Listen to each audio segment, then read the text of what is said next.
Welcome to the Buildology Podcast, episode number 4. I'm Perry. I'm Randy. I'm Mack. I'm Justin. We're going to Help you become A buildologist. Perry, Randy, Mack, and Justin have a combined 100 plus years of experience in the building and real estate industry. And now they bestow that experience to you to help you become buildologists. This is the Buildology Podcast. We've got building down to a science. It's been a catch-up week for me. Having been gone. Welcome back. Okay, guys. Hey, all right, we're live. We're live. Yeah, Right. so show number 4. Correct. So that's a pretty long list of shows there. I mean, you almost have to scroll. Almost. Right? Almost right. have to Almost scroll, have to scroll. right? So, Did they all 4 fit on a laptop yeah, screen? right. Hey, on your phone, you're definitely scrolling on your phone. That is true. Right. So I think that's the way we're judging it, how far you want to scroll right there. So, well, let's start off this episode kind of going over some of the things that we're going to talk about in the episode. And for people that want to digest it in a little bit smaller segment, maybe we can cut a couple segments out and, cut them into little clips, little bite-sized clips, and take in smaller segments. So For those people with very busy schedules. yeah, exactly. So here we go. Perry, this week we mentioned some things that you're going to talk about in regards to pricing homes and some hidden costs in homes. Mac, you wanted to go over some common pitfalls related to communication and expectations. And then, Randy, you and I were going to discuss some ideas of theft in our world, which when you talk about all the cost control stuff that we do, theft is a cost control measure. Theft is a cost control measure, and it all starts with, it's unfortunate when you build your base budgets, you put in a line item for theft because you expect it to happen. Yeah. And some materials being at the price levels that there are make them very attractive for theft. So we're going to go through that subject. Okay. Well, Perry, do you want to get us started on, you mentioned that you wanted to talk this week a little bit about last week. We finished up with some of the CMA stuff and kind of, I think we all agree that we could do a whole masterclass on just the CMA, which we'll probably do in the future. But if you want to just kind of expand about that a little bit more, and then you mentioned you got something in the mail that kind of piqued your interest and might be interesting to share with the rest of us. And in case anyone's just tuning in, that's either a competitive market analysis or a community market analysis. Right, and we still haven't heard back from anyone as to which one it should be. Yeah. But you're right, Justin. It's ironic because we were talking about how to price your home in today's market, with it being a hot market. And I opened my mail yesterday, and I got an actual magazine. I'm not going to show you what the magazine is, but it's an actual magazine. And in there, there's a particular realtor with over 35 years of experience. And he has a chart at the top of the page that says take the square footage of your home times the average sales price per square foot in the community, and that's how he's basing the home sales from the price of the home. And I'm looking at this, and there are variances anywhere from $50 to $83 per square foot from the low end to the high end. Wow. And these are not real expensive homes. I'll give you one example, and I'm not going to mention the community, but this is an average sales price in the community of $224,000. That's the average sales price. So it's pretty much a reasonably priced starter home. So we're not talking about $500,000 with that type of variation. We're talking not at about all. starter homes. And the difference is $50 per square foot, high end to low end, which equates to $98,000. So think about it for a minute. If you don't know what they're doing and you're not investing the time in your own home to make sure that it's priced, and you think, well, my home's not the best home in the community, because remember, you're leaving. So you're thinking, this isn't a great home because I'm leaving it behind. But remember, as I stated last week, the person coming in thinks it is the greatest home, and that's why they're wanting to buy it. Right. You could give up 30% of your home value just by going on the averages. Wow. So take the time to drive through the community and look, is this one that sold at $50 less per square foot? Is it the one that has weeds up to your waist? Does it have boarded up windows? Was it abandoned by somebody? We all have those homes in our community, every one. So that's why I'm recommending that you do the research. Take the time and talk to your realtor. The realtors are a tremendous resource. but utilize this information. Don't just use the averages. I know Randy said earlier today, he's not average. Neither is your home. Your home is not average, so don't use the average. You price it at the high end, and especially in today's market, price it at the high end. I can speak for everyone at this table. Well, none of us are average. Nobody's average Nobody's here. average here. Not in our Don't sell minds. yourself short. We would say which way if we're above or below average, but it's, nobody's average. Exactly. No one's Exactly. average. Yeah, and what I'm hearing from you, Perry, on that is that the homeowner has to take some responsibility. They have to actually take some ownership. It's okay to ask the realtor questions. Justin and I both have our real estate licenses, and it's okay. You know, there's a lot of realtors out there that are at the top of their game, and just because you ask questions doesn't mean you're doubting their expertise or their professionalism. Not at all. And think about it from the perspective, this is your home, it's your money. Right. So if you left $98,000 on the table. On the table, that's a lot of money. That's a lot of money. That's Especially at that price point. Yeah, I mean, and it's on this sheet. I can see homes priced into $750,000. Right. Now they're losing still $125,000 to $150,000 in the average, but that's a $224,000 home. That's a Right. big hit. Mac, you brought up a really good point right there is about the homeowner taking some responsibility because the realtor coming into the neighborhood, you may be an expert in that area, but you're an expert on your block, right? And you're going to know Absolutely. that guy down the street, did he have a situation that was forcing him to sell? And the owner is going to know, the Joneses had X happen and they just needed to get out. And that was not a fair market value of the house. That was a distressed situation. And when it comes up, because that's going to come up again in an appraisal, Absolutely. right? And you need to say that was not, a buyer and seller coming together and agreeing on a price. That was a distressed situation. But also something you mentioned appraisals that is unique to the appraised value is typically if they have something skewed very low or very high, they throw it out. Right. But from a realtor perspective, they don't always throw it out. Right. So you should be able to throw it out. And let's face it, you can always go down in price, but you can't go up in price. It's a lot tougher to go up. It is. 100%. And and something was brought up to me actually day before yesterday. I was talking to a realtor, and we were talking about how many customers we're seeing coming in from out of state, California in particular. And it's interesting. My home state, I fled before it was a trend. You started the Look at that. trend. Yeah, I started the trend. Like He left 40 California. They're not before it was fleeing cool. California. They're Yeah. following you. They're following. That's- That's you know what? That's what I'm going to say. They're just following me. I see a T-shirt. Yeah, in the there we making. go. exactly. I left California before it was cool. Yeah, I got here before you. So what did this realtor say, Mac? What did they say to you? Well, the realtor we were talking about how, it's as soon as a listing hits the market in any price point here in Houston right now, it has multiple offers and it ends up selling with, 10, 15, 20,000 or more above list price. Mm-hmm. And we were trying to figure out exactly, what's driving that. And, this particular realtor working with a couple from California said that what's happening is a lot of these folks from California are cashing out, making more money on their homes out there, and they're bringing that cash to Texas.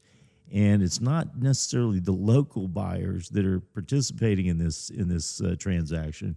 It's all these out-of-state buyers paying cash. And they don't blink an eye at paying another 10, 15, 20, 30,000 more above list price. And they're used to that in their market. Their Sure. market Yeah.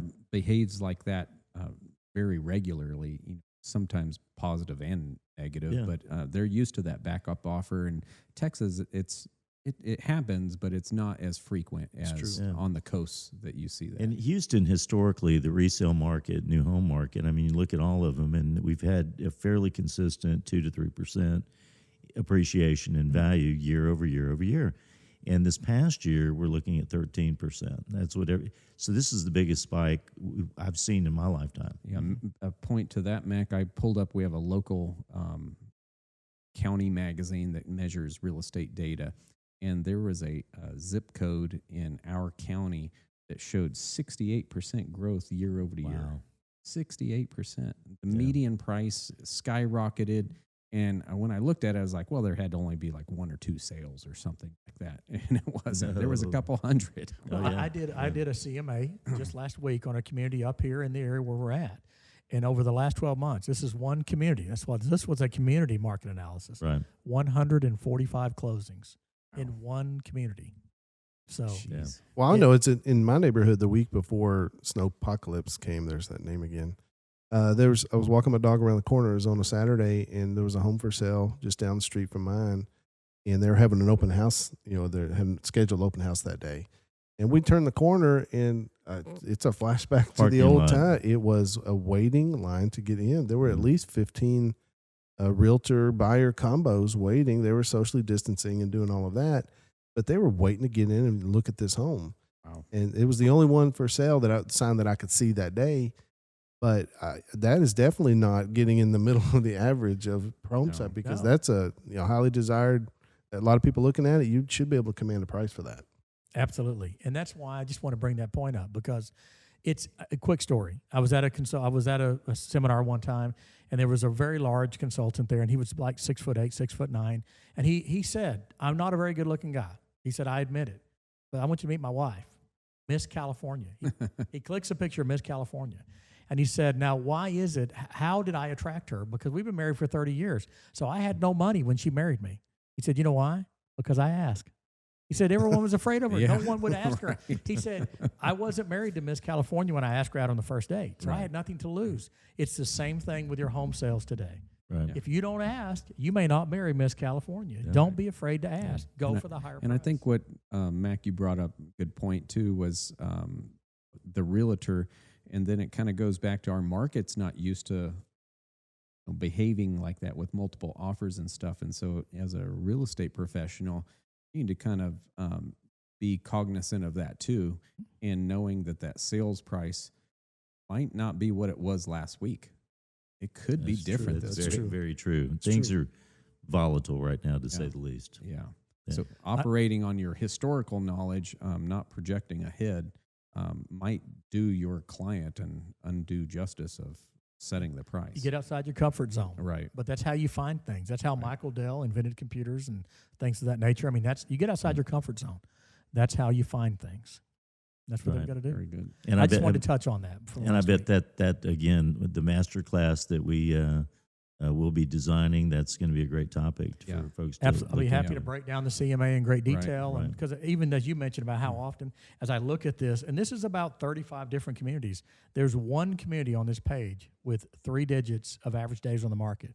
So that means one community out of about 30 took longer than 3 months to sell a home. Wow. And most of these are under 30 sales. Yeah. So it's and those are really important things for our market to understand.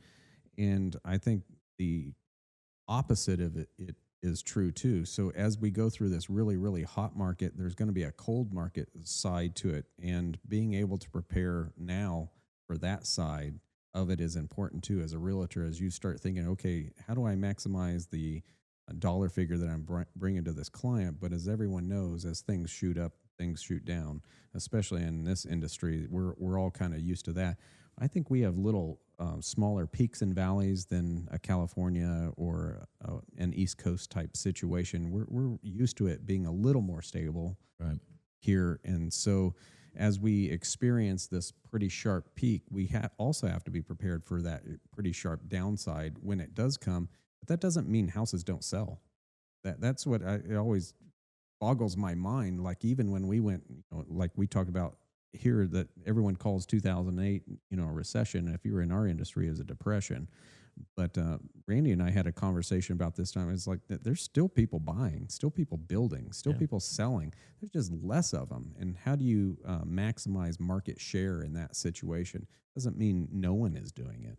Yeah, if I asked you right now in this market with today's interest rates, if you thought we could sell a single home anywhere in the nation at 16 to 18% interest rates, you would look at me and think I've lost my mind. Right, yeah. Well, guess what? I look back in the early 80s. It was 18% all day long. Listen, we talk about mortgages and everything. We talk about, that's a weird tie-in, but why I came from California, well, I was young. I was 9 years old when I came, but what sent me here is my parents were home builders.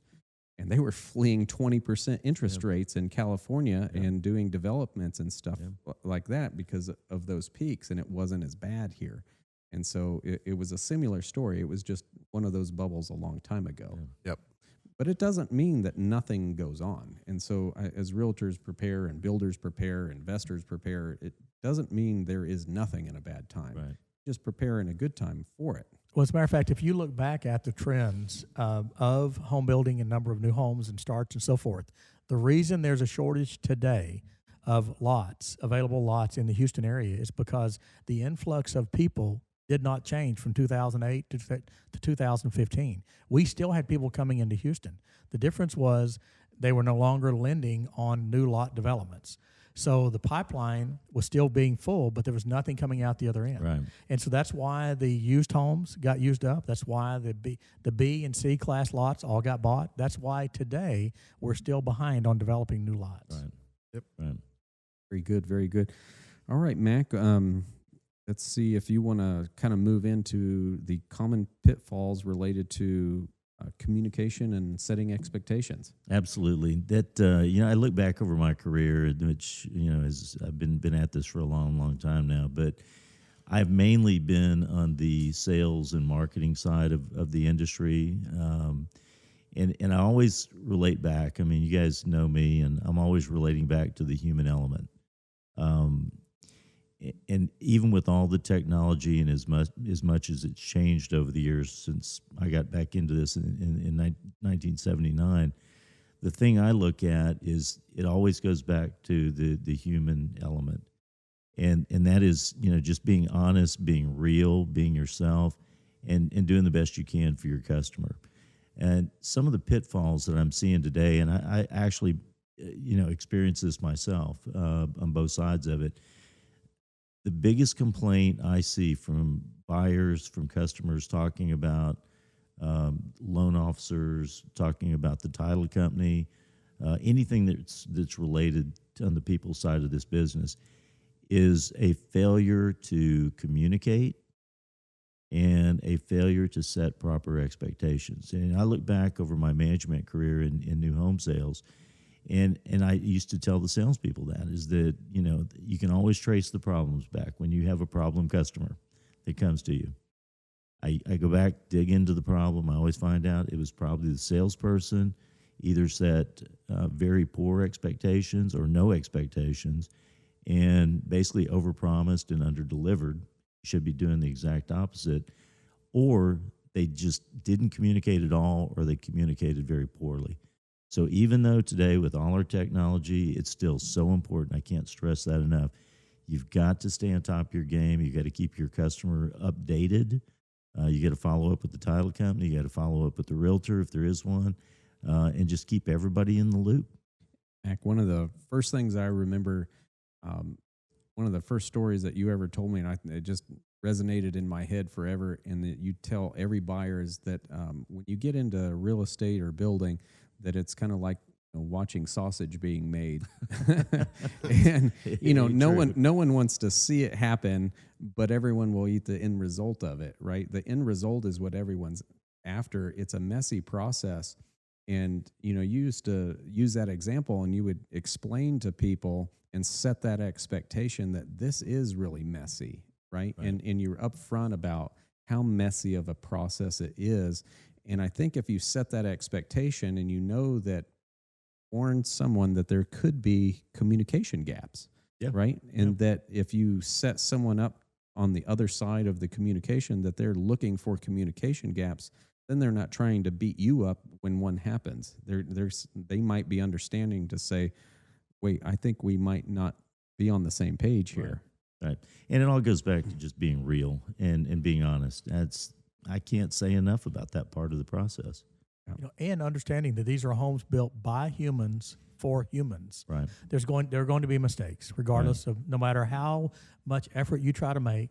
The word perfect does not exist in our industry. And there's very few products that you can purchase today where the end user has an unlimited access to the assembly line. Right. I mean, when you go buy a brand new truck or a watch or a piece of clothing, you don't see that product being made from beginning to end.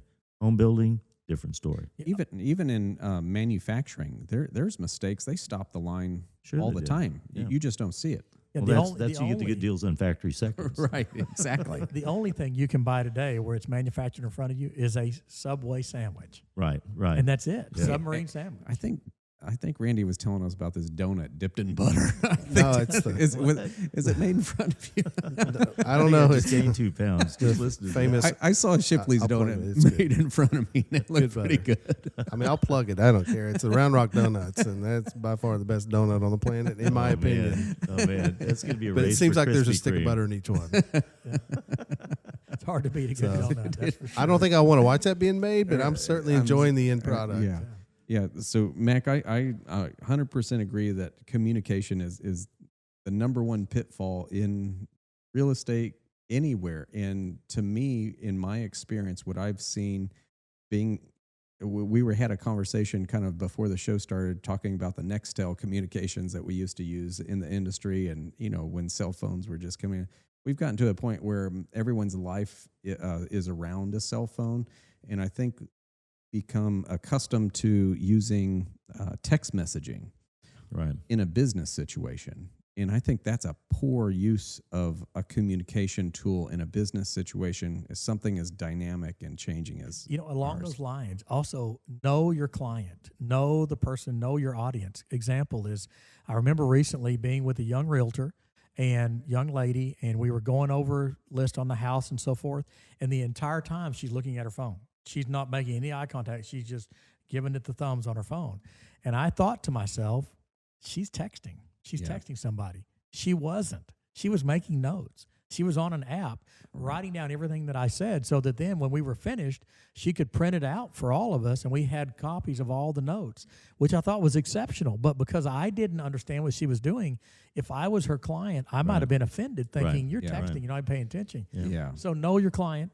And know the and level. communicate what that looks like, and be cognizant of, okay, I'm gonna not be making eye contact with you while Tell them that. while Absolutely. I'm gonna, because eye contact is such a huge thing, and that's why I just really don't think email and text. We all know that there's barriers and things that you got to overcome in that, but in a business situation where we're looking for definitive answers, like I need to make a decision based on this to move this process forward.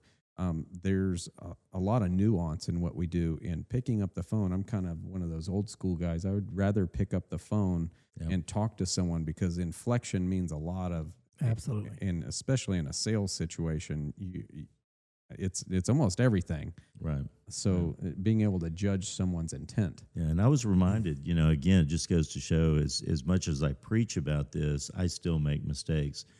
Just yesterday, a customer I've been working with, emailing back and forth, and the gentleman, the husband, had been emailing me back and forth, and the wife was kind of out of the loop, but she was copied on it, and I made the mistake. When you get busy, that's where you have to be even more cautious.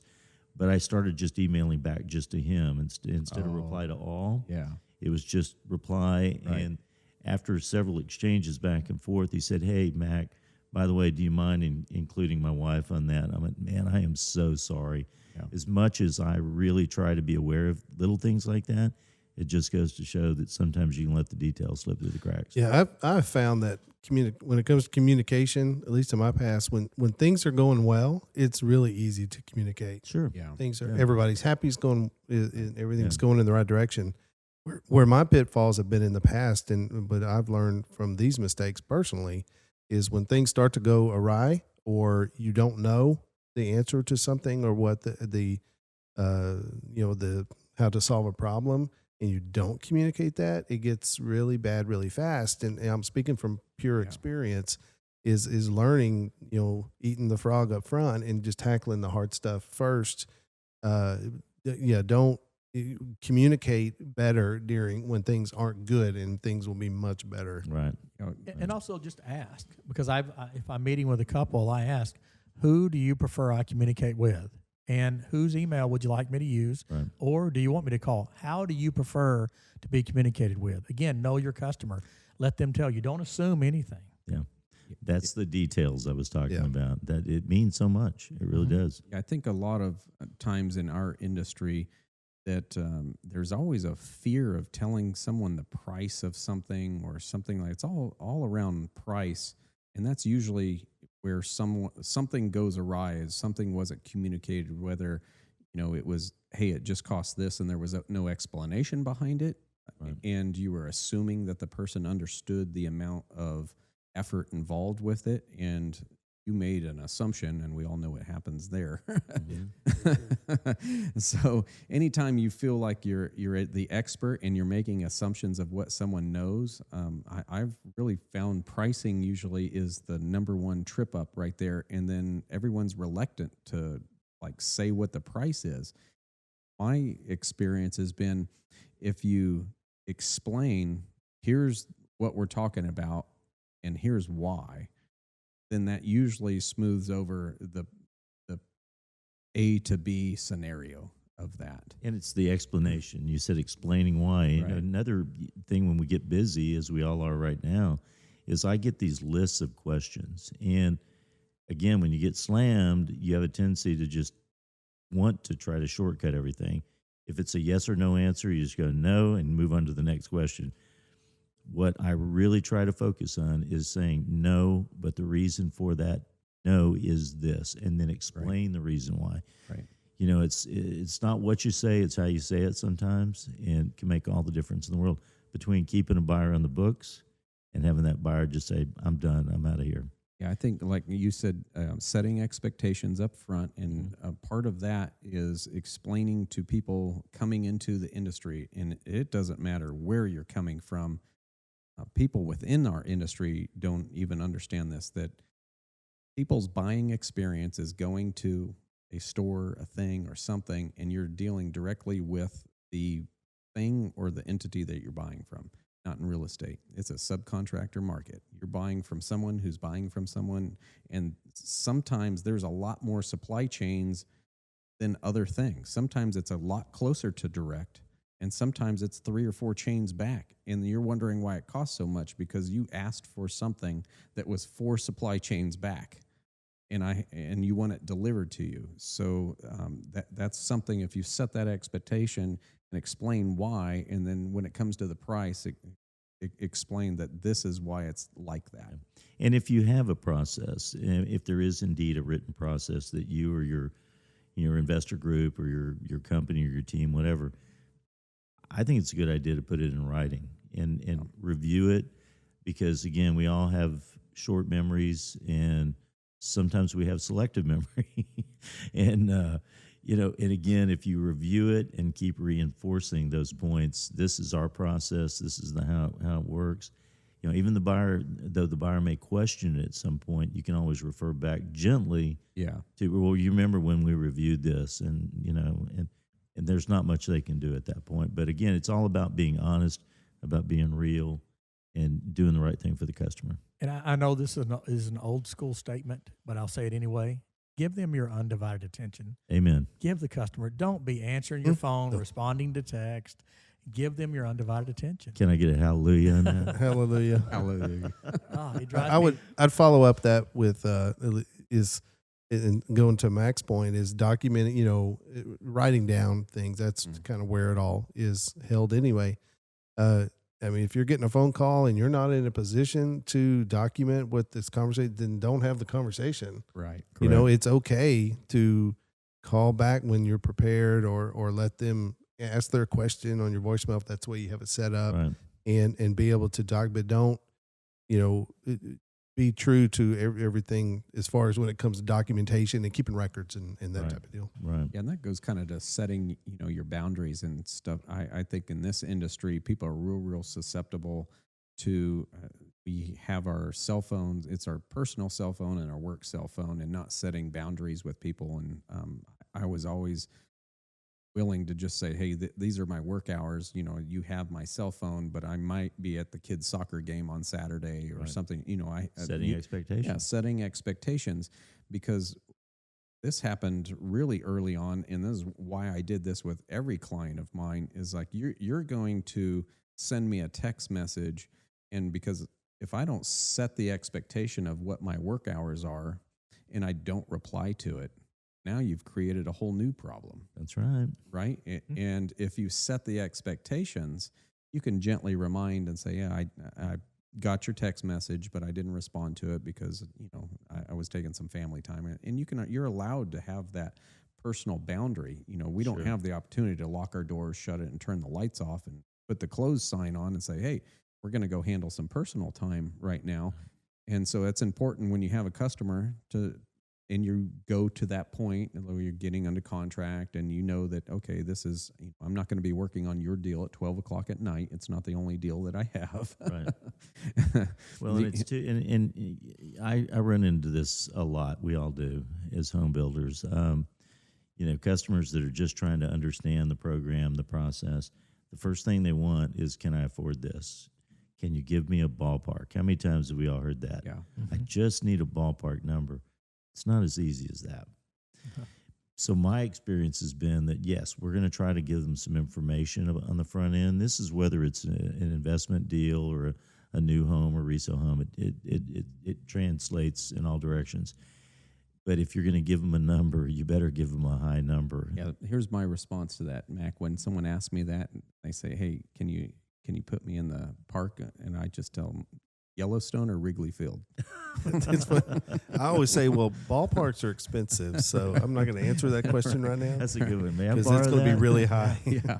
I can get you in Yellowstone or Wrigley Field, but they're not home plate. Yeah. So because they never remember the high number. No. If you tell them a it's range, the lowest number. the lowest number. It's the lowest and you number. promised. Right. Remember, you Right. promised. Right. And this is something, again, I talked about how passionate I am about this topic, this kind of topic, dealing with people, because at the end of the day, that's where it all goes to and comes from, is people. So, I'd like to expand on that in some future master classes as well. Definitely. I think, and almost drilling down to it in perspectives. Whose perspective are you coming from? Buyer's perspective, realtor's perspective, investor, builder. Everyone's got their own perspective. Even the professionals in our group, title companies, engineers, all those, they all have their own little category of where they fit into that expectation. Right. Maybe what we could do in that future master class is give them some questions they could ask. Right. And then, of course, you have to listen to the answer, but maybe we can give them some teed up questions. Absolutely. To help guide them. We can definitely help with that. Yeah. Okay, good. Okay, Randy, we are going to talk about theft in the industry. That never happens, Justin. Never. It's just misuse. Have you heard of that before? I'm not sure. Now, I picked this topic 'cause on the last show. We were talking about chasing leaks and busted water pipes, and which I thought was an excellent expectation. It was timely. When I rewatched the podcast, I was like, man, that was pretty impressive, Randy. So today, just because it's I am going to come with all my pipe questions I too. got you. So. So just because in the current experience, so in my personal world, I've got 3 projects that are either under construction or about to come out of the ground. All of them are for rent, new construction properties going to investors.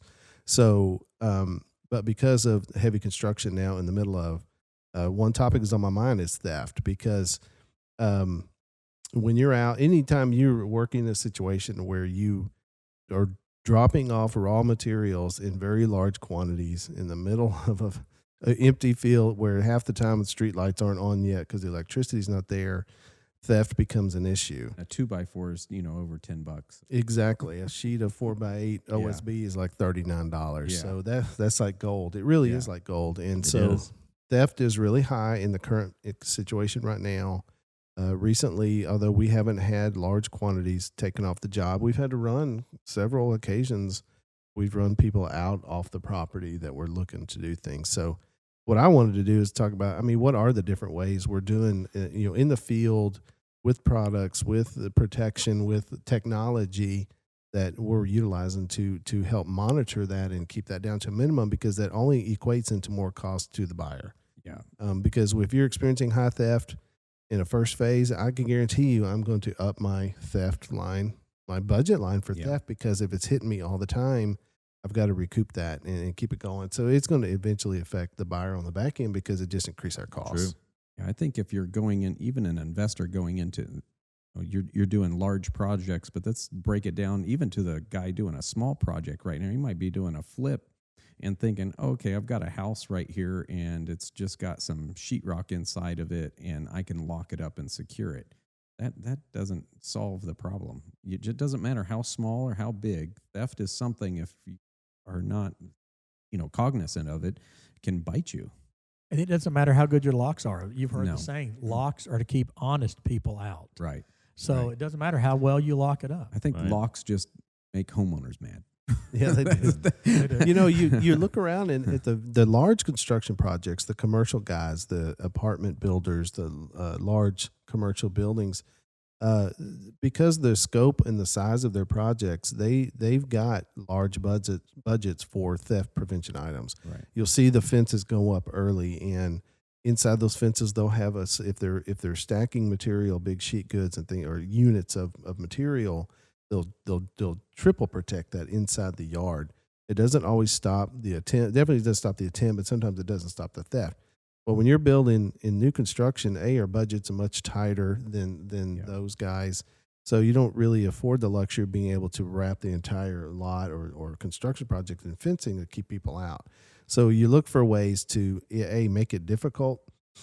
So what we currently do, right now, the two biggest items that I'm seeing are hot are the cement fiberboard products. Okay. All of the siding and fascia and stuff are made out of cement fiberboard.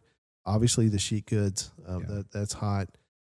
So we do things like if we get cornice delivered, if we get our siding delivered, and we're not able to, first of all, you time it correctly to where as soon as it hits the ground, you're unpacking it and putting it on the house. That's kind of the first key.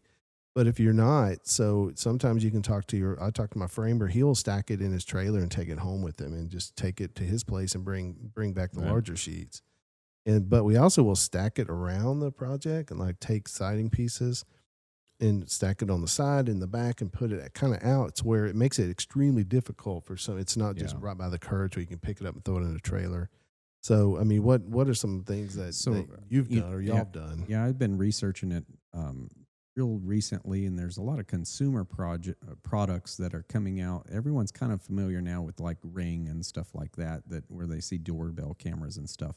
But something that I was looking at doing on the upcoming project that we have is a low cost. There's some systems out there to where you can get like a generator that has a camera on it. And I mean, you're talking about thousands of dollars a month to go rent this thing. And it's one camera. It's a camera from probably 5 to 8 years ago because of the capital cost of getting a trailer with a generator and a camera on it. That is a high expense piece of equipment someone had to buy and depreciate over a long period of time. So you're not going to keep up with current technology on it. So I've researched some stuff. There's some 4K cameras out, and there's a couple different brands at them, and some of them you can just go down to Best Buy and get.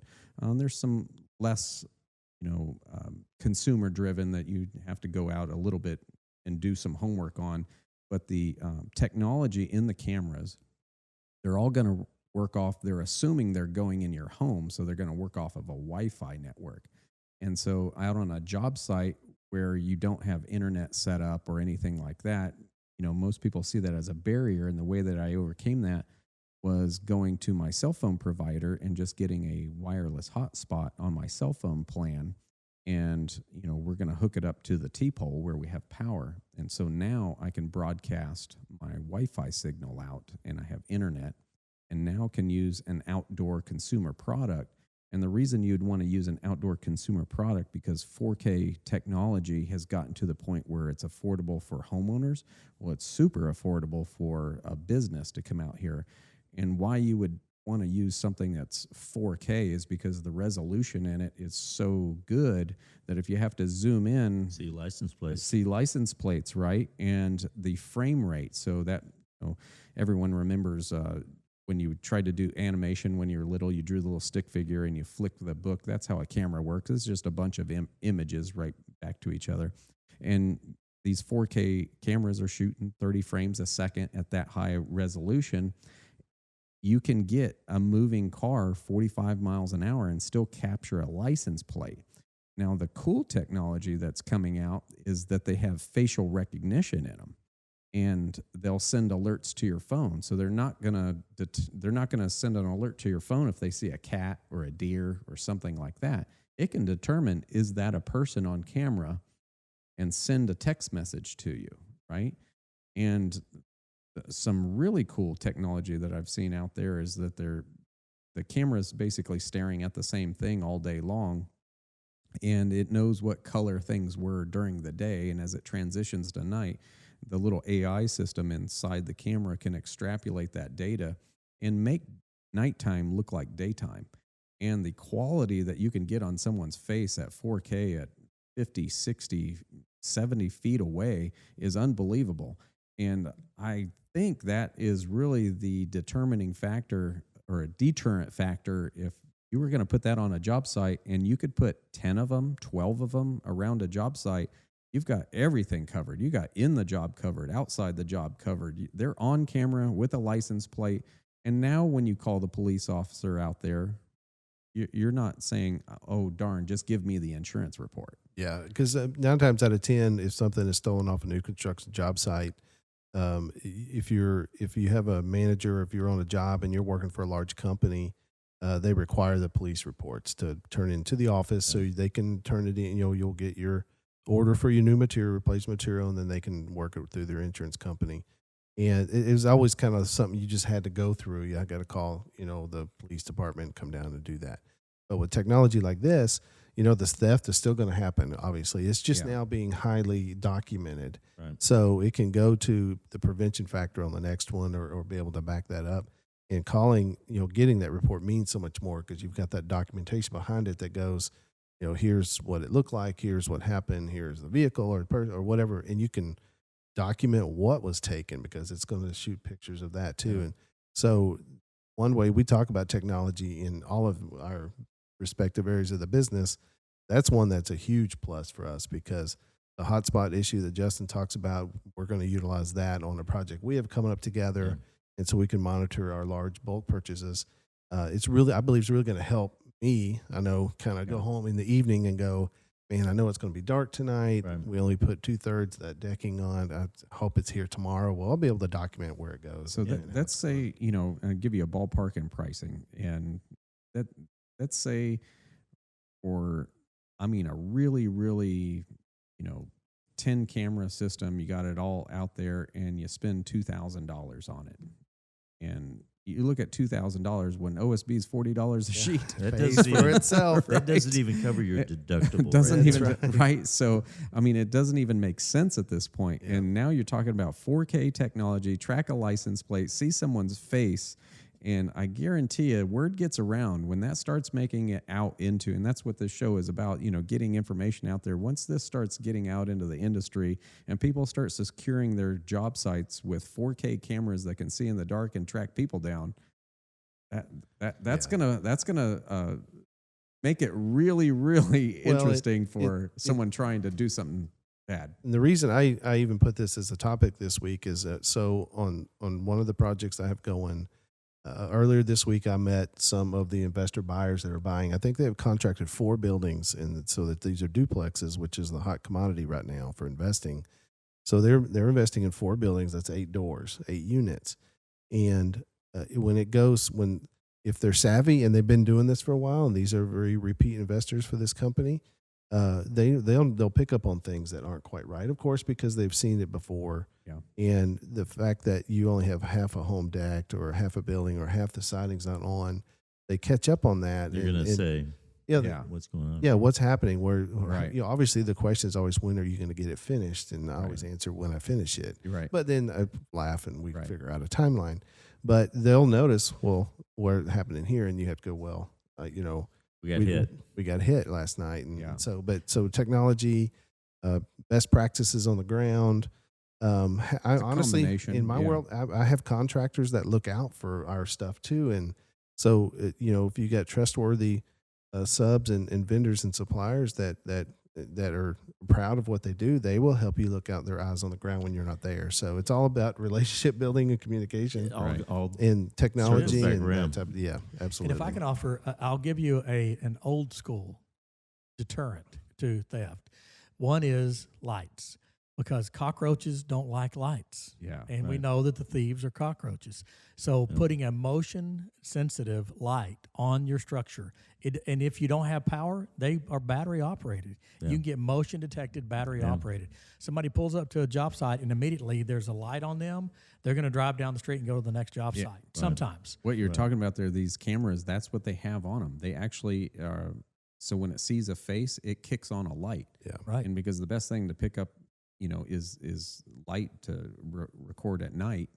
Want to cast as much light out there, but I guarantee you that light popping on, it scares them away. That's the first deterrent. That's the first deterrent, And right it's a there. $25 item. Right, I bought them exactly. before, and then you put the batteries, the Right. B-side batteries. The other thing I found for the sheet material, like plywood, is, let's face it, thieves are lazy, right? They're not willing to go out and work for a living, so they go steal from people that are working. You just get as long a screw as you can, and you run it through the top 3 sheets, top 4 sheets. They won't steal them because they're too heavy to pick up. They'll go next door and get the loose stuff. That is seriously old Sometimes It's they old will, school. but most of the time that does work. But it works. It does work. It's deterrent. It's deterrent. I used to always just spray paint the ends of everything. As soon as I got off a pack before we unpacked it, Right. I would spray paint the ends of all of my lumber, or See what's missing. and see what's missing. And I mean, let's face it, you're in a neighborhood, there's a lot of construction. Some of it goes to the job next door. That does happen, but you can minutely track some of that by going, that's my specific color spray paint. Yeah. And you can address that issue with, with how that looks or whatever. But yes, the long screws is something that's utilized. Stacking and making it difficult to run off with product is something. Taking it, trusting someone to leave with it and come back with the same product the next day is part of it. Technology is part of it. But at the end of the day, all of that just adds cost to everything. And we're in a world right now where materials are up there. It really does not help to add cost to anything. And I'm just curious, to monetize that, can you share with us what percentage of your sales price do you have to budget for that line item for theft? Usually, it can get up to 1% of sales price or 1.5. But the issue is that, and I'll be honest with you, when you're setting up your budget, that's a line item you don't like to put a lot of number in because that will get questions. Why do you have so much in here for theft? Are you expecting to get items stolen? I can tell you this. And the answer is, you do. When I worked for a national builder, one of the largest national builders that builds homes in the United States, we had a mandatory 2% budget item. And that was our goal. That's a lot of money. Now, so put it in perspective. If you're building a $500,000 house, that's a $10,000 item that's budgeted. Yeah. And the customer's paying for it. Right. So it's in the sales price. It's in the sales price. And, 100%. I can guarantee you they're not getting that back if you don't have that much stolen. But the bottom line is whatever can be done to prevent from having to go 2% on something that's really high. But I've seen it. I've done it. So whatever can be done to keep that number as low as possible. Because it's not just the theft that it caused. So people don't understand this too. So you get something stolen. Well, the reason you know it was stolen is because the guy showing up tomorrow needs it. Yeah. Right? He needs it. So now it's time. Now it's not here, right? Timeline. Now it's a time thing. So what does that project cost you every day? Yeah. Well, it's not just the theft. Right. It's also the time that you lost and rescheduling him and what that does to your construction schedule of other things that needed to rely on him completing that day that no longer happen, and the amount of time and management time to reschedule that whole thing. Because they've got to move on to other projects. Right. You're not their only project. You were just in line. Of materials. Yeah. It snowballs. Yeah, you were just sausage on the line. And we don't like to see that being made. We hate Perry, watching I sausage think we're being going to made. call the screw thing the Cat doesn't like it either. He doesn't like it either. I'm going to term that the screw you technology. Absolutely. and not the screw me technology. How long is it? I used to say, if they're going to steal it, I'm going to make them earn it. Earn it. Absolutely. Well, that's the whole point. Is like at least you're going to work for it. That's right. And siding, you stack it out there in the field because if they're going to run with it, it's going to come back in 50 pieces anyway. Hey, I'll give you one more. So let's say that they're super, super prepared, right? And they've got a drill and they show up to Perry and they're like, I'm gonna get them because I brought a drill with me. We should put one of them star bits in there that no Yeah, one I ever know that everybody ever has no one a ever specific has. deck screw. Man, I can't find that. Does anybody I could never find that bit when one of those Or even are better, in make there. it like a hex bolt of a size you'd never have. Whoever Yeah, invented so- that star bit, or the square one, right? Like just throw them off. Put one star one and one square one my and one goodness, yeah. Phillips one. Trust me, I would pay subcontractors to take material and put it on the second floor. Right. They still may Yeah. they still may steal it. Right. But if they did, But- they've had to go up and down the stairs. Right, it just makes it kind of goes difficult. back to what you talk about, Randy. Is switching from copper pipes out of the house. At least that quelled some of that. I mean, there's still stolen electrical wires and stuff like that in houses, but there was nothing like showing up to a house and all the copper was stolen out of a house. That was happened a lot. brutal. Yeah, that's. In the 90s, that happened a A whole lot. I mean, as a construction manager or a superintendent in the field, and you're waking up, and you're like, I know you have 30 homes under construction at various stages, and it's always gut wrenching to turn into the neighborhood and go, yeah. what's because you're there at 5:45 because you're trying to be there for everybody else, and you're looking down like, okay, that front door's on. Oh no, that half that stuff is gone or whatever. yeah, So front it's always door is gut wrenching. gone. Yeah, and that is a project per job overhead cost that a lot of people don't think of. So the new investors that are out there thinking about doing some things, probably a good idea to at least give it some thought. Talk to your insurance agent about your builder's risk and your general liability. Yeah, ask questions too. I mean, it's okay. I've had these questions asked. Hey, how do you manage? What are you doing out here? If I'm gonna these buyers buying 4 buildings, that I'm telling you right now, that's $3 million worth of product that they're buying. Right. I'd be asking too. Hey, what are you gonna doing out protect here it? to protect the extra costs that come with this and that type of deal? Especially if you're in, like you said, you're in a new area that's just being developed. There's not a lot of activity around. I mean, I've even had called the local constable, the local police department. Most of the time, they understand. They're nice about it, and they'll do courtesy drive-bys at different times during the middle of the night. And I've actually we've caught people in the past as a result of that. So. Yeah, the officers that I've talked to, they really appreciate the input from the community when I've told them that, hey, I'm starting this project, because they know that when you're starting something, it does invite some level of crime that might not have been there before. Right. That you're bringing a project into their backyard that they're appreciative. That I've talked to many officers, and they're like, hey, I'm starting one down the street over there. Do you mind, every once in a while checking on it? Can No you problem. just put that on your drive-by list? Yeah, no and problem. Just come check it out. I've still got sergeants and lieutenants' numbers in my phone from years ago that did We all courtesy do. drives. We all do. Yeah. Yeah, well, that's a subject that could go on forever about whatever's, but I'll end it with this, and just don't steal. It's not worth it. It's not worth it. It affects so much more than just the cost of what is being taken. So Especially if you happen to get caught in the act by the wrong person. there's that too. Yeah. It is Texas, Those are remember, stories. right? You never hear those Yeah. stories. It just Could be anywhere. it just ends, and that's it. yeah. Justin? It's like a silence. Yeah, it's as a manager, you make a choice in how you're going to be prepared for the day. So Exactly. Exactly. Well, guys, I think we're wrapping up on time here, so I think we kind of ended it. Yeah, we're good on time there, so I think we still haven't named the cat. I saw several suggestions on comments. There was somebody in there that, because I guess look at the background, it's between El Paso and Dallas. Oh, I saw that that comment could be and I called Houston. didn't understand it. It's and now I because did. It's between El El Paso, Paso and Dallas. That It's was called like Houston. a next level comment. I was going to say that's pretty thoughtful. That That's was- a thinking person. yeah, that creates was a comment. Very, very observant. That one, they, I think almost get it because of the amount of thought that went into that one. There's just a lot of studying going on in the background that's here behind Yeah, but us. isn't El Paso in the far west and Dallas is in the north? That might be I don't like know. I think Austin it's because or Waco. maybe they Yeah, know we're yeah. shooting out of the Houston area. That's I right. don't know. Either Yeah. that or it's a comment of our podcast. Their Yeah, eyes right. are just wandering around. Yeah, They're that's just right. trying to figure out what's in the background. That means we're here. not keeping their attention, guys. That's what yeah, that means. exactly. We gotta work harder, the folks. Cat. The cat's got the cat's got more Cat's got attention the than we deal. do. Cat got their tongue. The cat got their tongue. All right, guys. Well, thanks so much. Let's kick it off next week with number 5. Absolutely. Thank you. Got it. All right. Thank you. Yes.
You've been listening to the Buildology Podcast. We have home building down to a science. Perry, Randy, Mack, and Justin have over 100 years experience in the building and real estate industry. We hope you've gotten some useful and practical information from the show, and we hope you had fun along the way. We know we did. Make sure to pass on our YouTube channel to others. The Buildologist. Take care, and we'll see you again soon.